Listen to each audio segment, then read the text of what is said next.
Hello കുട്ടീസ്, ഇത് 2 ദിവസം മുന്നേ ഉള്ള വീഡിയോ ആണ് കേട്ടോ. അതായത് ആറ്റുകാൽ പൊങ്കാലയുടെ അന്ന് രാവിലെയുള്ള വീഡിയോ ആണ്. രാവിലെ പൊങ്കാല ദിവസം ഞാൻ റെഡിയായി. നമ്മൾ ആറ്റുകാൽ പോയില്ല. ഇതെൻ്റെ ആദ്യത്തെ പൊങ്കാലയാണ് കേട്ടോ. അതും വീട്ടിലാണ് ഇട്ടത്. കാരണം കഴിഞ്ഞ കൊല്ലം ഞാൻ കുഞ്ഞിയുടെ കൂടെ ഈ വീഡിയോയിൽ കാണില്ലേ, കുഞ്ഞിയുടെ കൂടെ പൊങ്കാലയ്ക്ക് പോയിരുന്നു. കുഞ്ഞിക്ക് കൂട്ടായിട്ടാണ് ഞാൻ പോയത്.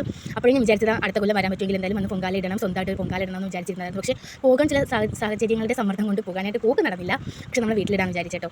അപ്പോൾ കുഞ്ഞിയുടെ വീട്ടിൽ ഞാനും കുഞ്ഞിയും കൂടെ പൊങ്കാലെല്ലാം സെറ്റ് ചെയ്തു. പൊങ്കാലെടുപ്പ് തലേദിവസം തന്നെ വീടിൻ്റെ മുറ്റമൊക്കെ തൂത്ത് വൃത്തിയാക്കി ചാണകമൊക്കെ മുഴുകി കുഞ്ഞടുപ്പൊക്കെ സെറ്റ് ചെയ്തായിരുന്നു കേട്ടോ.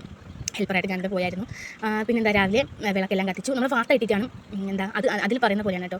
എപ്പോഴാണ് അതിൽ വാർത്തയിൽ കാണിക്കില്ല എപ്പോഴാണ് പൊങ്കാലെടുപ്പ് കത്തിക്കുന്നത്, തളിക്കുന്നത് എന്നൊക്കെ. അപ്പോൾ അത് നോക്കിയിട്ടാണ് പൊങ്കാലെടുപ്പൊക്കെ കത്തിച്ചു.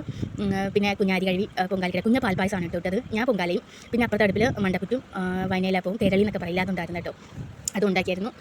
പിന്നെ ഞാൻ അരി കഴുകിയിട്ടു. എല്ലാവരും പൊങ്കാല ആറ്റുകാലമ്മയുടെ നടയിൽ പോയി തന്നെ എത്തുമെന്ന് പ്രതീക്ഷിക്കുന്നു.